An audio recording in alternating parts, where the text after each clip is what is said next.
اور ساری جو دنیا نے ترقی کی ہے یا جو ترقی یافتہ دنیا ہے اس میں الیکشن اسی کا نام ہوتا ہے، لیکن یہاں پہ دوسرا سبق حاصل کیا گیا۔ یعنی میرا خیال ہے میرے جو محترم ویورز ہیں وہ ڈاٹ کنیکٹ کر لیں گے کہ الیکشن کے رزلٹ آنے کے بعد وہ ڈیمیج کنٹرول کرنا وہ مشکل ہوتا ہے۔ پھر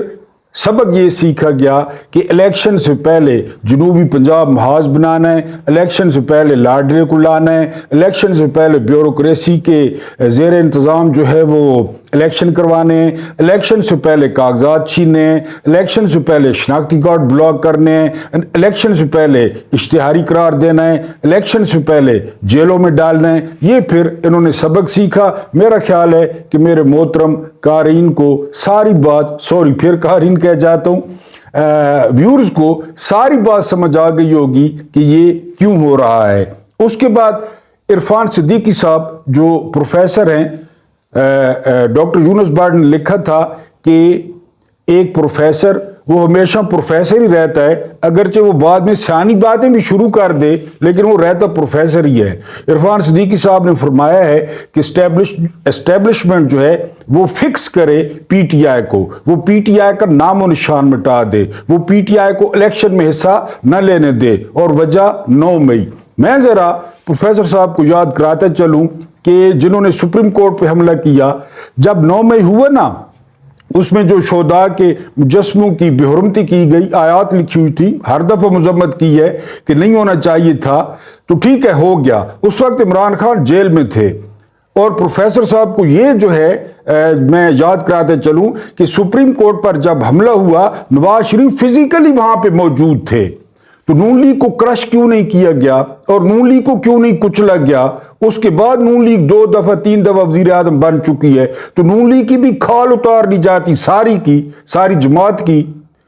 اور اس کے بعد آتے ہیں جی وہاں مجسموں کی بے حرمتی ہوئی، ٹھیک ہے مان لیا، وہ مجسمے تھے ماڈل ٹاؤن میں جو 12 یا 14 بندوں کو جو آپ نے گولیاں مروائیں، اور وہ حاملہ عورتوں کے چہروں پہ جو رانا ثناءاللہ اور شہباز شریف نے گولیاں مروائیں، وہ مجسمے تھے یا جیتے جاگتے انسان تھے؟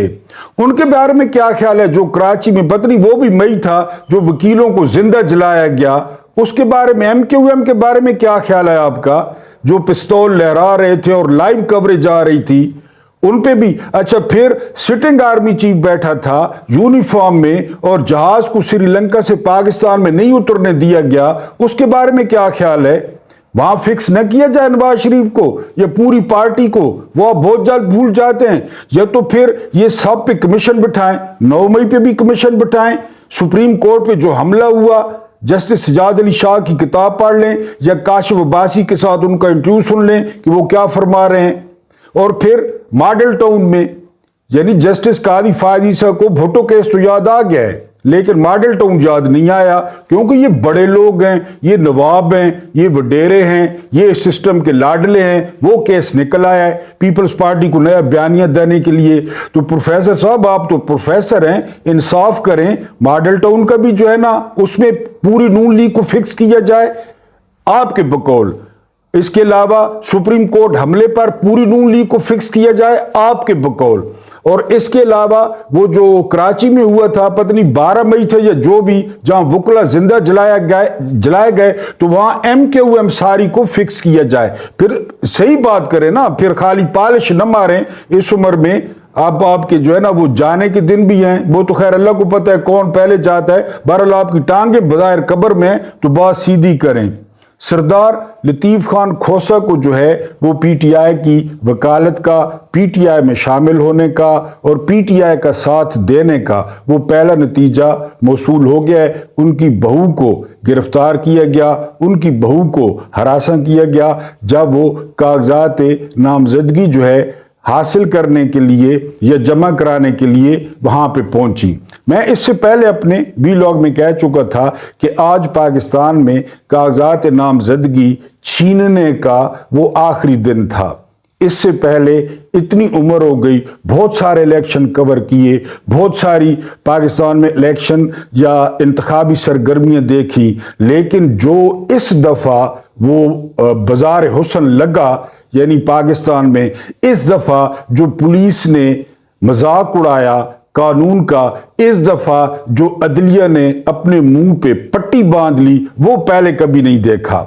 کہ جی لوگوں کو مارا جا رہا ہے، بلکہ ایک بینک میں ایک جو ہے وہ ملازم نے فیس لینے سے انکار کر دیا کہ میری نوکری کو خطرہ ہے۔ بہرحال آپ یہ سارا کچھ کرتے رہیں، اب سارا کچھ آپ نے پہلے بھی یہی کیا ہے، تو پہلے آپ نے یہاں کون سی دودھ اور شہد کی نہریں بہا دیا یہ کچھ کر کے،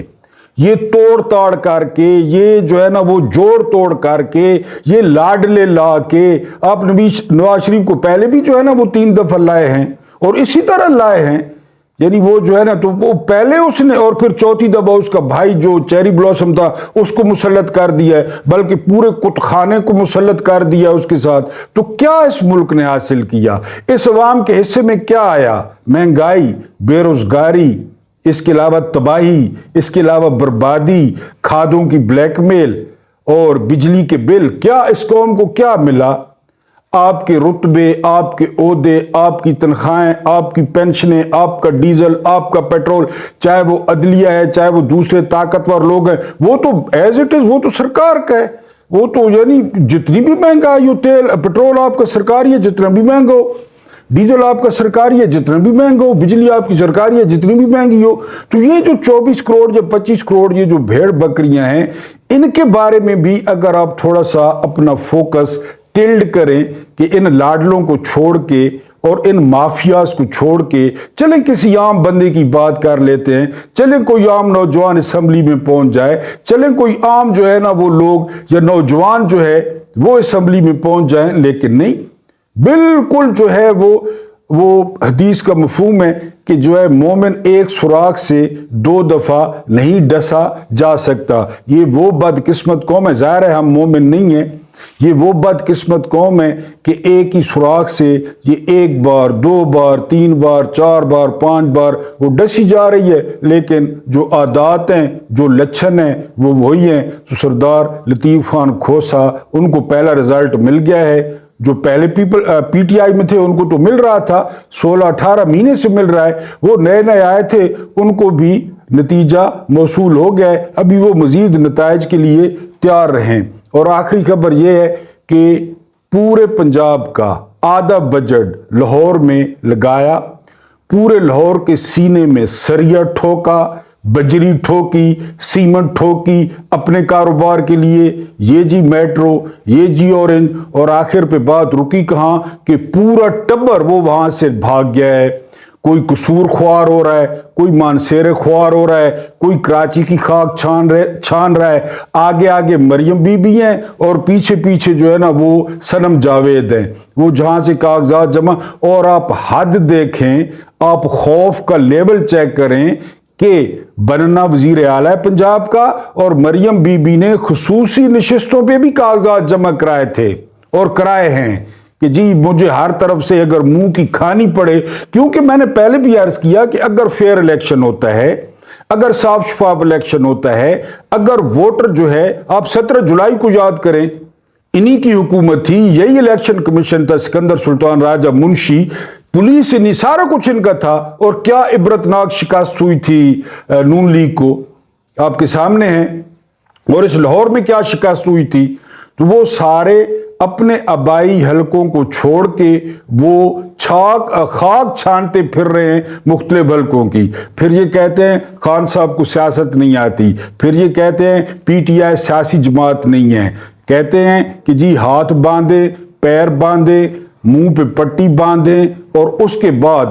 میدان میں اتاریں، پھر ہم اس کو گھونسے ماریں، اور پھر ہم جس طرح بڑی ڈھٹائی سے اور بڑی بے شرمی سے عدالتوں سے باہر آ کر کہتے ہیں کہ ہم سرخ رو ہو گئے ہیں، اسی طرح پھر ہم فتح کے شادیانے بجائیں۔ ورنہ اس وقت ٹوٹل ملا کے جو ان کی کل اوقات ہے سارے سروس کے مطابق پورے پنجاب میں ان کی 20 سے 21 سیٹیں ہیں، کے پی کے میں ان کی کوئی سیٹ نہیں ہے، بلوچستان میں ان کی کوئی سیٹ نہیں ہے، سندھ میں ان کی کوئی سیٹ نہیں ہے، یہی جی ٹی روڈ کی پارٹی جو سلیمان تاثیر نے کہا تھا وہاں کے کچھ ضلع ہیں جہاں پہ ان کی 22 سے 21 سیٹیں ہیں، لیکن نظام ضد پکڑ چکا ہے، ریاست ضد پکڑ چکی ہے، ریاست انا کا مسئلہ بنا چکی ہے کہ ہم نے جو ہے وہ اس